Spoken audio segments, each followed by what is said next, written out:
utama, yaitu mengenai tarif pajak, cara pemungutan pajak, dan bagaimana kriteria pajak yang baik atau Formation Principle, serta salah satu contoh kasus dari topik yang kami bahas. Tanpa berlama-lama, marilah kita mulai pembahasannya.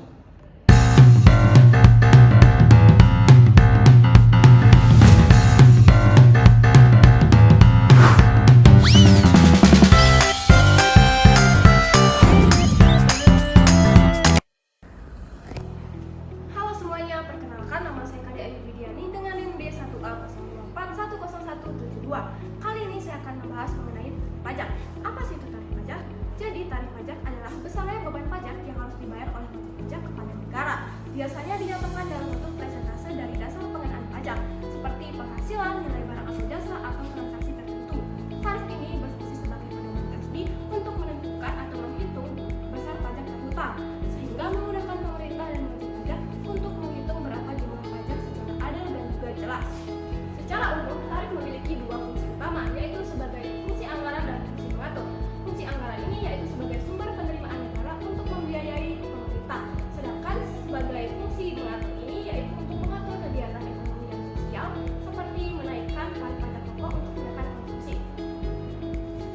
Halo semuanya, perkenalkan nama saya Nur Anissa Zahra dengan NIM D1A0241041. Di sini saya akan menjelaskan tentang cara pemungutan pajak. Ada 3 cara pemungutan pajak. Yang pertama, Official Assessment System. Di sini contohnya ada PBB. Yang kedua ada Self Assessment System. Di sini contohnya itu ada pajak penghasilan dan pajak penambahan nilai. Yang ketiga ada Withholding System. Di sini contohnya itu PPh pasal 21 atau pajak gaji karyawan. Perkenalkan, nama saya Maisila Azhara dengan NIM D1A024102008. Di sini saya akan membawakan prinsip yang dikemukakan oleh Adam Smith tentang pajak yang baik. Yang pertama ada prinsip kesetaraan, di mana beban pajak harus dibagikan secara proporsional atau adil sesuai dengan kemampuan individu atau entitas yang membayarnya. Lalu yang kedua ada kepastian, di mana pajak harus jelas dan tidak berubah-ubah. Jadi wajib pajak harus tahu berapa pajak yang harus dibayarkan, kapan harus dibayarkannya, dan bagaimana perhitungannya.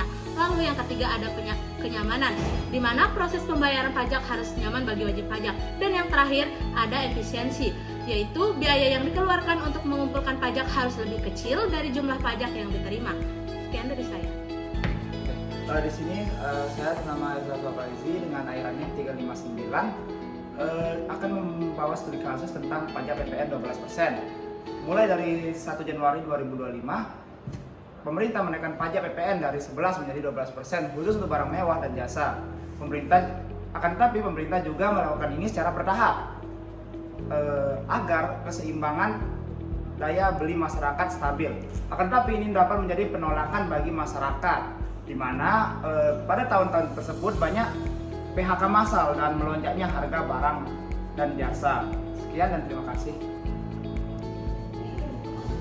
Halo, saya Kufal Hudapi Ardiansyah dengan NIM D1A024101178. Di sini saya akan membahas solusi tentang pajak.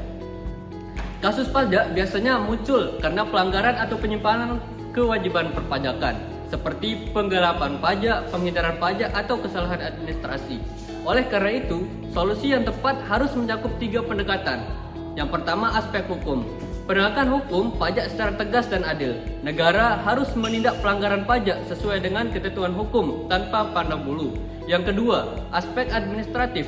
Modernisasi sistem perpajakan digital, mempermudah pelaporan dan pembayaran pajak melalui sistem elektronik agar lebih efisien dan transparan. Dan yang terakhir, aspek edukatif. Peningkatan kesadaran wajib pajak melalui sosialisasi atau pelatihan publik agar masyarakat memahami pentingnya pajak untuk pembangunan negara. Terima kasih.